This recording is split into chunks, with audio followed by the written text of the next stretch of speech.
আসসালামু আলাইকুম। আমার চ্যানেলে আপনাদের সকলকে স্বাগত। গতকালকে ইউনাইটেড বিশ্ববিদ্যালয়ের কিছু ছাত্রকে বহিষ্কার করা হয়েছে। বহিষ্কার করার পরপরই তারা রাস্তায় ব্লক করে আন্দোলন শুরু করে। তখন পুলিশ সরে যেতে বললে তারা সরে না গিয়ে পুলিশের সাথে বাকবিতণ্ডায় জড়িয়ে পড়ে। তখন পুলিশকে তারা বলতে থাকে, আমরা জুলাই যোদ্ধা, আমরা যুদ্ধ করেছি রাজপথে, আমাদেরকে সরানো এত সহজ না। আমার কথা হচ্ছে, তারা কিসের যোদ্ধা? তারা কার সাথে যুদ্ধ করেছে? তারা কি পাকিস্তানের সাথে যুদ্ধ করেছে নাকি ইন্ডিয়ার সাথে যুদ্ধ করেছে? নিজের আত্মীয় স্বজনের সাথে, নিজের দেশের মানুষের সাথে রাজনৈতিক কারণে তাদেরকে ব্যবহার করে নামিয়ে দেওয়া হয়েছে বিপক্ষে। তারা সেখানে পাথর মারামারি করেছে, এগুলাকে যুদ্ধ বানায় ফেলছে।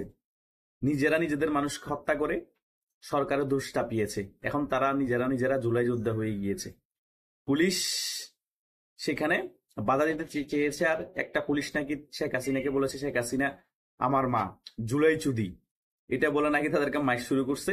সে পুলিশকে বরখাস্ত করে দিয়েছে। আমার কথা হচ্ছে, শেখ হাসিনা আমার মায়ের সমান, আমি মা সমতুল্য হিসেবে তাকে মা সম্বোধন করতেই পারি। আর করেছে যে সেটারও কোনো প্রমাণ বা ভিডিও দেখাতে পারে নাই, তার উপর দোষারোপ চাপিয়ে তাকে বরখাস্ত করেছে। জুলাই চুদি কেন বলেছে?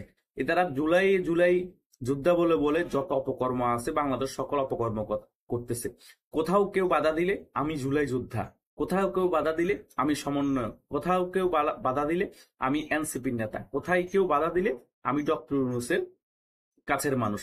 এগুলা বলে বলে বলে বলে বাংলাদেশের সকল অপকর্ম তারা করতেছে।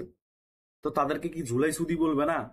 জুলাইয়ের নাম বিক্রি করে করে, অভ্যুত্থানের নাম বিক্রি করে করে, টাকা পাচার থেকে শুরু করে, মব ভায়োলেন্স থেকে শুরু করে, দেশের মধ্যে যত অরাজক আছে সকল কিছু থেকে শুরু করে সকল কিছুই এরা করতেছে।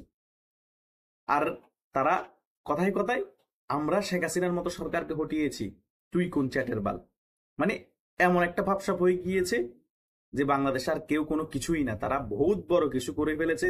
তারা আরেকটা দেশের সাথে যুদ্ধ করে জয়লাভ করেছে। এটা বাংলাদেশের মধ্যে এরকম কত গণ অভ্যুত্থান হয়েছে, কত আন্দোলন হয়েছে, কত সরকারের পতন হয়েছে। এরপরে যারা এসব যুদ্ধ করছে তারাই হারাই গেছে।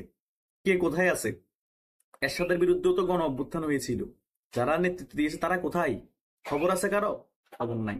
এটাই হচ্ছে বাস্তবতা। বেটা, তোদের মতো যোদ্ধারা এরকম অলিগলিতে গণদোলা খাই মরবি যখন রাজনৈতিক সরকার আসবে। এখন পুলিশকে গালাগালি করো, পুলিশকে ফাপড় মারো, জুলাই যোদ্ধা, তোরা পুলিশ থেকে বড় কিছু হয়ে গেছিস। পুলিশ যখন তোদেরকে বাধা দেয় আবার আওয়ামী লীগের দোসর বানাস। এগুলো করে করে বেশি দিন আর টিকবি না। এখন তো পুলিশই বলে জুলাই সুদি, তখন জনগণে রাজপথে নেমে নেমে বলবে জুলাই সুদি, জুলাইয়ের কথা বলবে, তখন মাইক চলবে। বেটা, পড়ালেখা করস না, ভার্সিটিতে গিয়ে বেটা গাঁজা বানাস, গাঁজা খাস, নেশা করস, তখন বহিষ্কার করলে তখন তোদের গায়ে লাগে, তখন রাস্তা ঘাট ব্লক করে জনগণের দুর্ভোগ করস, মব ভাইলেন্স করস। তো তোদেরকে তো বেটা জুলাই সুদি বলেই মারা দরকার। আবার পুলিশকে বলস শেখ হাসিনাকে মা ডাকছে, আওয়ামী লীগের দোসর বলে পুলিশকে বরখাস্ত করছো। সে পুলিশ ভাইকে আমি সেলুট। এরকম আরো পুলিশের জন্ম হওয়া দরকার। তোদের মতো সব জুলাই চুদিরে গণদোলাই দিয়ে মারা দরকার।